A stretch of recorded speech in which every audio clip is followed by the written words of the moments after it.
Assalamu alaikum wa rahmatullahi wa barakatuhu, la mort. Une réalité inévitable pour chacun d'entre nous, mais dont personne ne connaît exactement le déroulement.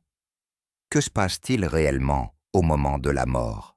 Comment l'âme quitte-t-elle le corps? Aujourd'hui, nous allons répondre à ces questions à la lumière du Coran, des hadiths authentiques et des enseignements des grands savants de l'islam. Fermez les yeux un instant et imaginez. Vous êtes sur votre lit de mort. Votre dernier souffle approche. Que ressentez-vous? Qui vient vous accueillir? Quels sont les instants qui précèdent la séparation de votre âme et de votre corps? C'est l'un des plus grands mystères de la vie terrestre. Le moment de la mort, la séparation de l'âme et du corps. Le prophète Muhammad, sallallahu alayhi wa sallam, a décrit la mort comme une épreuve d'une douleur extrême. Lorsque ce moment arrive, l'ange de la mort, Azraïl alayhi salam, descend pour retirer l'âme. Mais ce passage ne se déroule pas de la même manière pour tout le monde. Il y a une grande différence entre la mort d'un croyant et celle d'un mécréant. Le moment de la mort pour un croyant. D'après les hadiths, l'âme du croyant quitte son corps en douceur, comme l'eau qui s'écoule d'un récipient. Il voit l'ange de la mort sous une belle apparence et est entouré d'anges de miséricorde qui lui annoncent « Ne crains rien, la miséricorde d'Allah est avec toi. Une place au paradis t'attend. » Son âme est alors emportée vers les cieux, où chaque porte s'ouvre pour la laisser passer. Elle atteint le 7e ciel, avant qu'Allah n'ordonne son retour au corps pour subir l'épreuve de la tombe, le moment de la mort pour un mécréant. Mais pour ceux qui ont rejeté Allah, la mort est une expérience terrifiante. Leur âme est extraite comme de la laine trempée dans des épines, provoquant une douleur indescriptible. Les anges lui disent « Ô âme impure, reçois la colère et le châtiment d'Allah. » Son âme tente de s'élever, mais les portes du ciel lui sont fermées.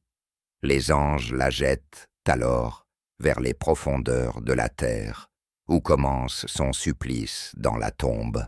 Azraïl, alayhi salam, est le dernier instant. Lorsqu'Azraïl, alayhi salam, vient chercher l'âme d'un croyant, il apparaît sous une forme paisible et rassurante. Mais pour le mécréant, il se manifeste sous une apparence effrayante et terrifiante. Selon les récits de Kubeli Ahmet Oka, ceux qui ont vécu dans le péché et la négligence voient Azraïl sous une forme terrible à leur dernier souffle. Ils crient, se débattent et sont pris de panique, car ils savent que la fin approche et qu'ils vont être confrontés à leur sort. Que voit-on au moment de la mort? D'après plusieurs récits, au moment de la mort, la personne a une vision entre deux mondes. Elle voit à la fois les derniers instants de sa vie terrestre et le monde de l'au-delà. Certains mourants disent « Je les vois, je vois les anges ». D'autres, parmi les croyants, affichent un sourire serein, car ils reçoivent la bonne nouvelle du paradis. Mais les mécréants, eux, meurent souvent les yeux écarquillés de terreur, voyant les prémices du châtiment qui les attend. Le dernier piège de Shaitan. Le moment de la mort est aussi le dernier piège de Shaitan. Selon Kubeli Ahmet Oka, Shaitan tente à ce moment-là de voler la foi du mourant. Il lui murmure des doutes, lui suggère de renier l'islam, essayant de le détourner du droit chemin dans son dernier souffle. C'est pourquoi il est crucial de prononcer la shahada avant de mourir. Le prophète Muhammad, sallallahu alayhi wa sallam, a dit « Celui dont les dernières paroles sont « La ilaha illallah » entrera au paradis. » Abu Daoud, Janaïs 16. Le dernier instant est une épreuve décisive et seuls ceux qui ont vécu avec foi et piété auront la force de prononcer ces mots. La mort est inévitable. Sommes-nous prêts? Mes frères et sœurs, la mort est une certitude. N'oubliez pas de liker la vidéo et de vous abonner à la chaîne.